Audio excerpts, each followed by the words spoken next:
Olá, ninhos! Olá, ninhos! Aqui é o professor Matheus Fraga, trazendo aqui uma aula para vocês direcionada ao 5º ano do ensino fundamental, beleza? E aí, essa aula ela vai ser dividida em duas partes. A primeira parte vai ser o uso, né? Muito simples aí do muy e do mucho, né? Muy e mucho. Porque ele tem uma diferença aí, traduzido os dois para o português, ficaria muito, tá, pessoal? É muito, né? A gente utiliza muito, não tem essa variação. Já no espanhol temos o muy, temos o mucho. E aí temos casos específicos do uso. O muy, né, ele só é utilizado antes de adjetivo e advérbio. Por exemplo, hoy ella está muy hermosa, né? Muy hermosa, hermosa é um adjetivo. Eu vou utilizar o muy, não o mucho, tá? Estoy muy bien. Eu estou muito bem, né? Estoy muy bien, utiliza aí o muy. Tá ok? E mucho utiliza antes de substantivo. Pode ser qualquer um substantivo, tá, pessoal? Substantivo concreto, abstrato, composto. Exemplo, ela tiene mucha prisa. Ela tem muita pressa. Pressa é um substantivo. Vou utilizar antes o mucho, o mucha, né? Dependendo da... Ele concorda aí com o substantivo, tá? Se o substantivo for no feminino, vai ser mucha. Se for substantivo feminino plural, muchas. Masculino mucho, masculino plural, muchos. Mucho me alegro. Também se utiliza aí, pessoal, antes de alguns pronomes aí, né? No caso reto, caso oblíquo. Ok?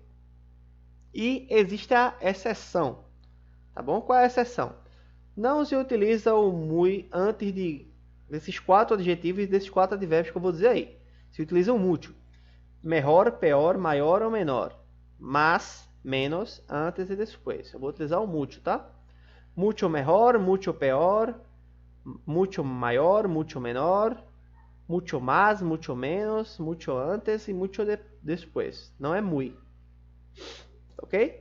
Tá a regra aí, pessoal. No livro de vocês, na apostila, fala assim.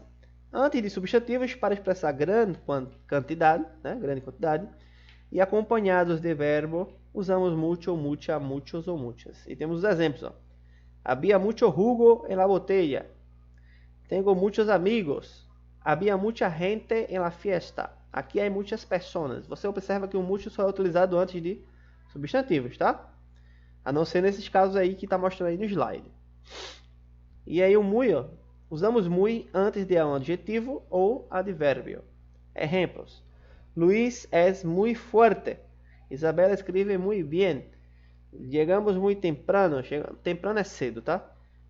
Llegamos muy temprano de la fiesta. Yo estoy muy mal. E aí tá a regra.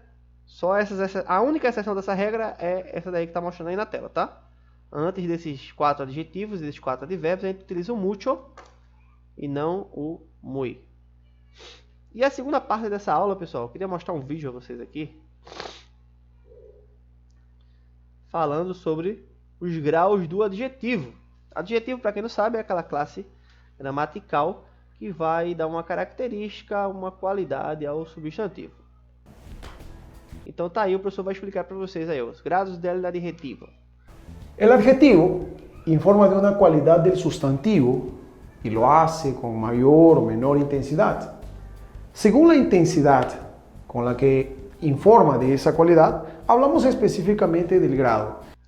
Então, assim, o adjetivo, quando eu vou falar, né, dar uma qualidade para alguém, por exemplo, eu digo assim, essa menina é bonita. Ok? Agora eu posso dizer também, ó, o caso do que a gente aprendeu agora. Esta menina es muy bonita. Não é? Muy bonita, porque bonita é adjetivo, antes eu devo utilizar o muy. E não mucho, tá? Mucho só antes de substantivo. Esta niña es muy bonita. Agora, se eu quero dizer uma coisa acima do muy bonita, como é que eu falaria? Vamos aprender agora. De uma qualidade do substantivo e a intensidade com que esse grau é informado é o que você determina. Tá aqui, ó. Grado superlativo. Grado superlativo. Un adjetivo está en grado superlativo cuando expresa una cualidad del nombre en su máximo grado. Lembre-se disso. Um adjetivo está em grau superlativo quando expressa uma qualidade do nome no seu grau máximo. Existem dois tipos de adjetivos superlativos: o superlativo absoluto e o superlativo relativo. Existem dois tipos de adjetivos superlativos: o superlativo absoluto e o superlativo relativo.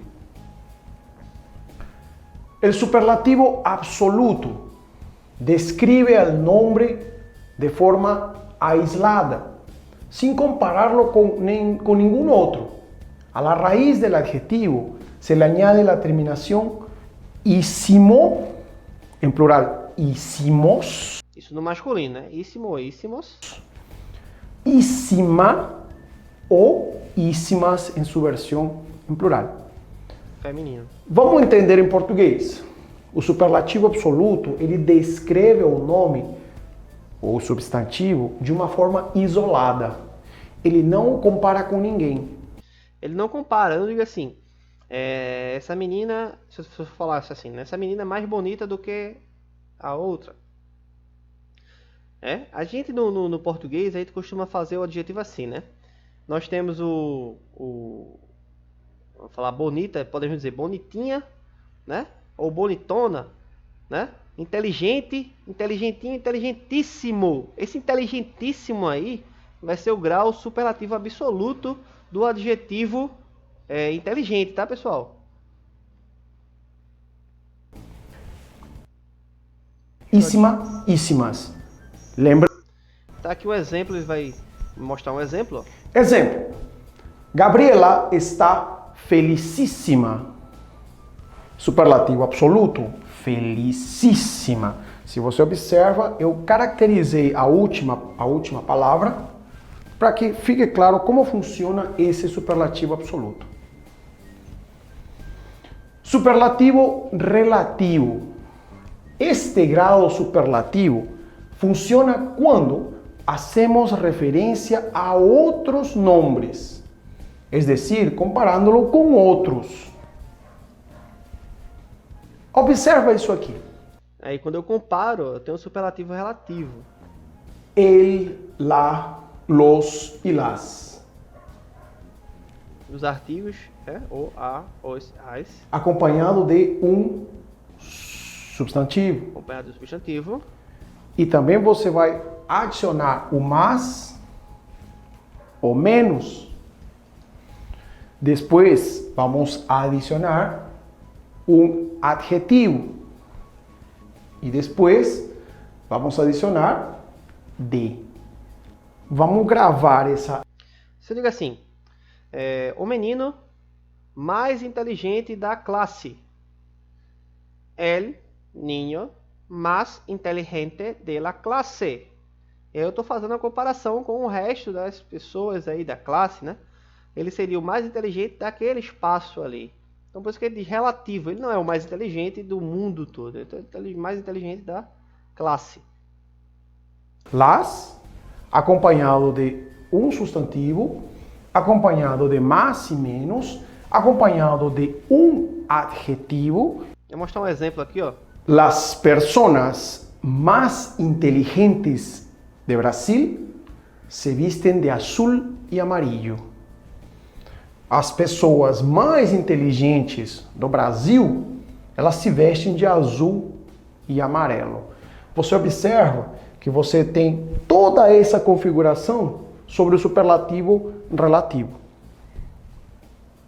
Vamos para o outro. O livro menos interessante de todos é o livro pequeno. Aqui existe uma leve comparação, no entanto, é um superlativo.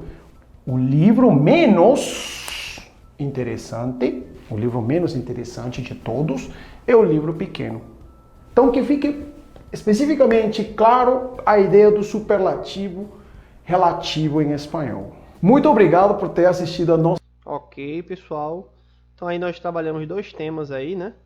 Tanto o uso do muy e mucho, que pode ser utilizado como, né, com adjetivos, advérbios ou substantivos, e o uso do superlativo dos adjetivos, tanto superlativo absoluto quanto o relativo, né, que é o comparando com alguma situação, alguma coisa.